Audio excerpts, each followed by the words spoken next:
Complejo Melos, con una buena introducción que ahora la vamos a desarrollar con su escritora. Para ganar se necesitan votos. ¿Sabés dónde buscarlos?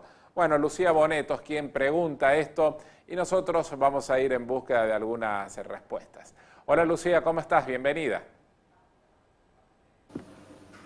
Hola, buenos días. Un gusto estar con ustedes. Un placer. Gracias, igualmente. Bueno, la presentación es esta tarde en nuestra ciudad y contanos puntualmente qué encontramos en el interior de esta publicación y cómo va a ser la misma en el día de hoy.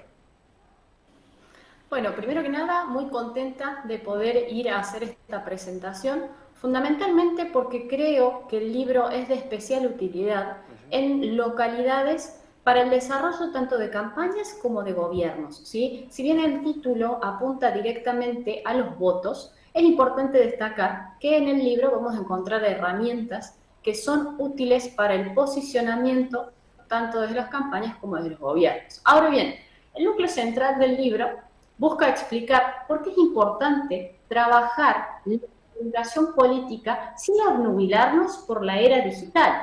¿Sí? Si nosotros vemos hoy, quienes consumimos este tipo de información o asistimos a eventos dentro de la industria, vemos de que incluso en las cumbres de comunicación política lo que prima es el universo digital. Mucho sobre redes, mucho sobre realidad virtual, realidad aumentada, inteligencia artificial. Ahora, ¿qué pasa en las localidades donde hay que hacer campaña, donde hay que trabajar con gobiernos que necesariamente demandan cercanía con la gente? Entonces, nuestro libro lo que va a proponer es trabajar de forma convergente, ¿sí? Sin olvidarnos de la importancia que tienen las redes sociales y el universo digital, no tenemos que obnubilarnos y dejar de lado lo que son los medios tradicionales y fundamentalmente, y sobre esto trabaja el libro, el territorio. ¿Por qué? Porque el territorio tiene un enorme valor. La gente sigue demandándonos, y más aún después de la pandemia, cercanía, proximidad, abrazos, escuchas realmente genuinas. Entonces, nuestro libro apunta a cómo hacemos para incluso actualizar las prácticas territoriales que estamos teniendo, porque no podemos hacer lo mismo que hacíamos hace 30 años en el territorio, donde trabajábamos con lógicas, por ejemplo, punteriles, donde sabemos muy bien lo que es el punteo del padrón y decimos, bueno, ¿qué pasó en estos últimos 30 años? Si la sociedad se ha ido transformando, pues entonces la política también tiene que transformarse. Entonces, lo que buscamos responder en este libro es cómo podemos transformar las prácticas territoriales para adaptarnos a los comportamientos de la sociedad en el siglo que habitamos. Se me produce un choque de situaciones en esto y quiero explicarlo de la mejor manera, ¿no? En estos tiempos donde todo parece pasar por las redes sociales, donde inclusive tenemos un mensaje del gobierno que es solo, pura y exclusivamente a través de las redes sociales, mi pregunta que queda de todo esto es, entonces, ¿cómo ve el político, el intendente, el jefe comunal o el gobernador en muchos casos, aunque quizás en menor participación, que sigue siendo importante el territorio, aclaro entre paréntesis, creo que sigue siendo importante y determinante, si quien ha llegado a presidente de la Nación cree en todo otro sistema, lo ejecutó y también consiguió los votos?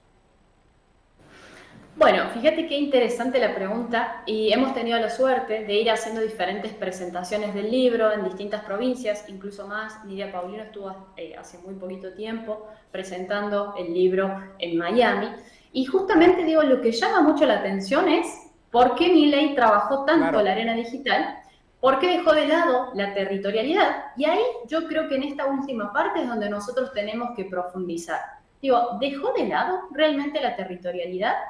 Yo creo, en lo particular, de que se ha trabajado con estructuras, tenemos provincias donde han trabajado en la movilización territorial, de hecho sabemos muy bien que muchas de las bases peronistas de cierta manera han visto disputados sus votos y había un trabajo quizás un poco más silencioso hacia adentro del territorio.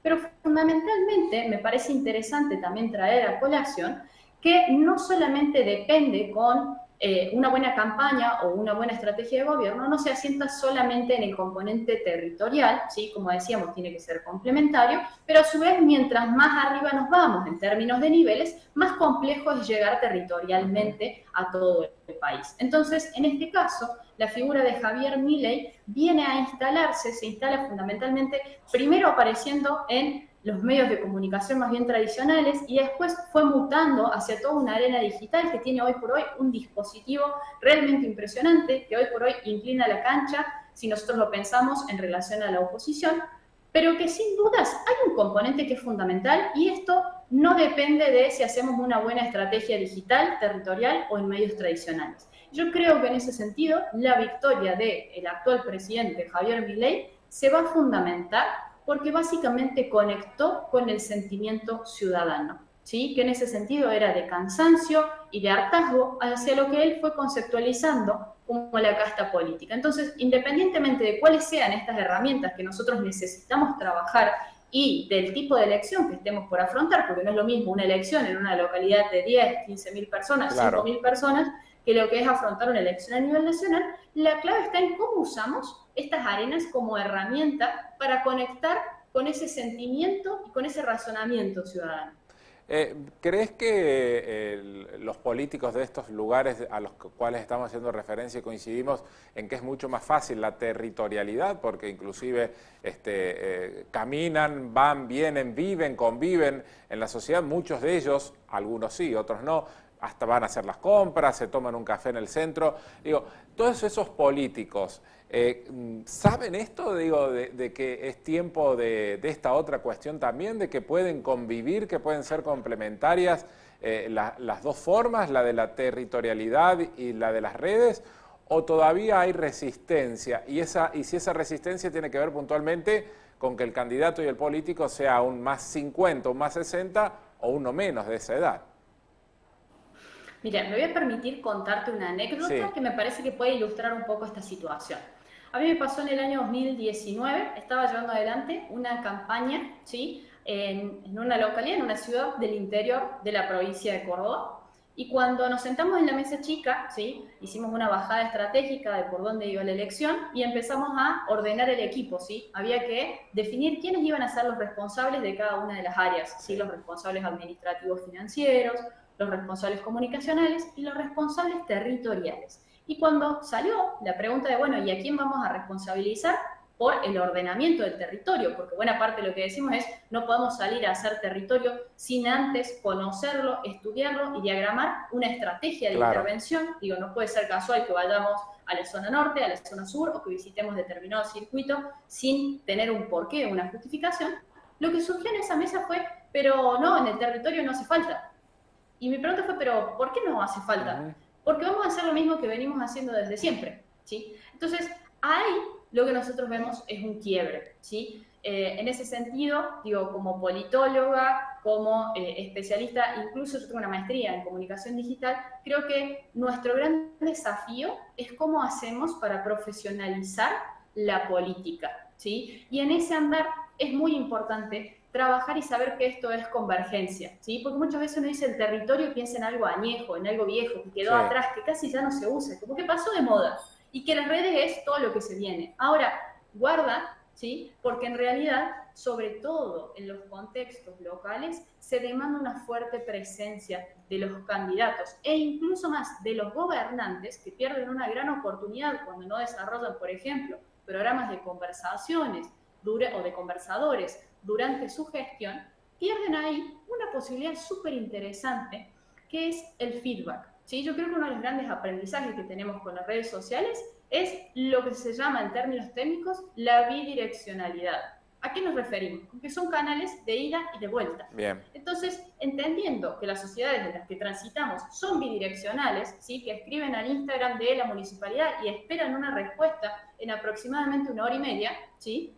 Entonces, lo que nosotros tenemos que decir es, ok, tenemos una sociedad que es bidireccional. Entonces, ¿qué tengo que hacer? Desarrollar estrategias políticas que sean bidireccionales. Entonces, tengo que tener un programa de conversadores en la calle. Si tengo la gestión, tengo las herramientas para hacerlo, saber de qué hay que salir a escuchar, qué podemos hacer mejor desde la gestión. Y desde la oposición es saber por dónde va la campaña, ¿sí? ¿Qué vemos que está faltando? ¿Cuáles son las necesidades urgentes y cuáles son las necesidades importantes? Porque eso también es relevante. Lo último, antes de preguntarte algún detalle de lo de esta tarde, te voy a pedir una reflexión de la comunicación del gobierno nacional, ¿no? Algo hemos hablado ya. ¿Qué te parece? ¿Cuál es tu opinión? Porque entre una comunicación muy fuerte, muy potente en las redes sociales propia, hay quienes endilgan una comunicación muy potente y muy prepotente del denominado troll center. Digo, ¿qué opinión te merece? Yo creo que una de las grandes fortalezas que tiene hoy el aparato libertario es sin duda el ecosistema digital.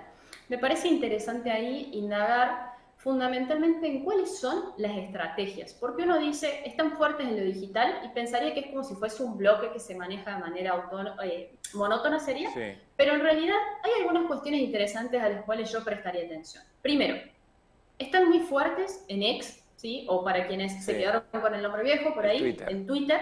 Sin dudas, es una arena que es sumamente fértil para esto que decís vos, el troll center. Entonces, ¿qué es lo que pasa? Tienen un ecosistema que está bastante ordenado y que además tiene gran impacto. ¿Por qué? Porque tiene muchos seguidores. Entonces, tienen lo que se llaman replicadores o voceros digitales que lo que hacen es expandir los mensajes de Javier Milei o los encuadres que proponen desde el oficialismo. Entonces, la estrategia en X apunta directamente a eso. Ahora, diferente es, por ejemplo, el caso de Facebook. ¿Por qué? Porque nosotros vemos que el Javier Milei publica. Ahora, allí la estrategia está fundada en la generación de portales noticiosos que son filolibertarios, que tienen una inversión publicitaria sumamente interesante a la cual hay que seguir, y desde ahí instalan ciertas noticias. Ahora, otra estrategia diferente tienen en TikTok. Fíjate que si nosotros analizamos qué tipo de contenido está generando Javier Milei en esa red, vamos a ver que incluso entramos a sus redes y dudamos sobre si es un perfil oficial o no. ¿Por qué? Porque básicamente publica una vez o dos veces al mes. Entonces ahí trabaja de nuevo con la estrategia de voceros o de replicadores. Y sin duda, como para cerrar y hacer una pequeña reflexión y no olvidarnos de Instagram, que tanta relevancia tiene, allí está trabajando y fue uno de los pioneros en utilizar lo que era la inteligencia artificial para la creación de imágenes. Entonces, yo creo que nos puede gustar o no el estilo que tiene Javier Milei, incluso más podemos estar de acuerdo con el tipo de políticas que implementa. Ahora, yo creo que sí, su mayor fortaleza es que entiende las reglas del juego del universo digital. Perfecto. Lucía, esta tarde a las 18 horas en el Espacio Melos. Así es, vamos a estar a las 18 horas, todos los que deseen asistir están invitados y por favor quisiera hacer un especial agradecimiento a quien estuvo a cargo de toda la coordinación, que fue un consultor que forma parte también de la Asociación Argentina de Consultores Políticos, a Hugo Amaya, y bueno, y extender la invitación y decirles que los esperamos. Muchísimas gracias. Un gusto, Lucía, y el mayor de los éxitos.